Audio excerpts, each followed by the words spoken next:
Yo ho ho, so today I'm going to be doing a review on Beauty and Sadness by Yasunari Kawabata.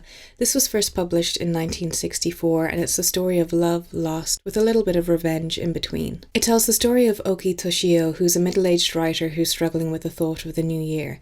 He wants to reunite with Adoko Ueno, who's a woman he had an affair with 24 years prior, and he wants to spend the new year with her. In contacting Adoko, Oki ignites a fire of emotion in her and her young lover/protege, Keiko Sakami. Adoko is now living as a famous painter and she's quite reclusive for that reason. She's enjoying the quiet life until Oki shows up and throws her through a loop. As she was 15 when the affair began, Adoko had no real control in her life. Her mother and Oki made decisions for her that ended up having catastrophic results later in her life. She's still very much haunted by her past, but she is trying to actively work on her issues. She's the only character in the story that actually shows growth, from the time that she was a scared 15-year-old girl to now a woman in her late 30s who's much more well-rounded. She's able to correlate between her relationship with Oki and her relationship with Keiko, and she's able to see the similarities and identify with both of them. But meanwhile with Oki, he shows no sense of personal growth whatsoever. He's just a man who wants to go back and relive the best times of his life, it seems, and he doesn't really have that much regard for anyone.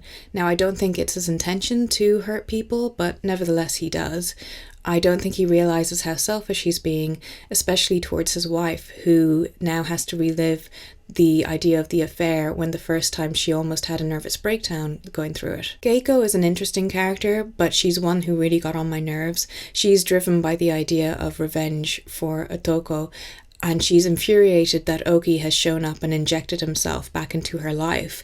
At first, I thought it was just her own insecurities, and that's why she was acting out in this way.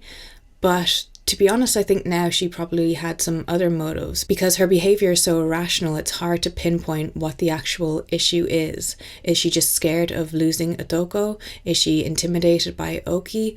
Or does she like getting off on negativity and getting attention from people and things like that? She's young and she's full of herself, and she continually goes against Adoko's wishes, and she displays that she has no real regard for Adoko's feelings. At a certain point, Adoko tries to bestow a bit of wisdom on Keiko and explain to her that when she gets older, she's not going to feel the way she does currently, to which Keiko replies with, "I'll never change," and that just immediately provoked a serious eye roll from me, because I was just like, wow, young people who think they know everything about the world and have no respect for their elders. And that just basically sums her up as a character. Kawabata's writing style is delicate and thoughtful.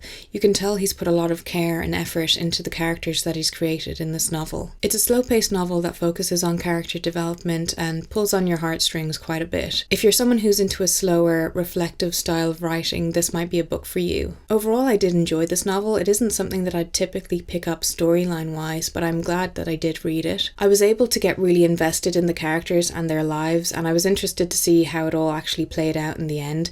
It's definitely a worthwhile read despite what other reviewers may say. So that has been my review on Beauty and Sadness by Yasunari Kawabata. Let me know if you've read this or if you intend to, and I hope you enjoyed this review, and I'll talk to you soon. Goodbye.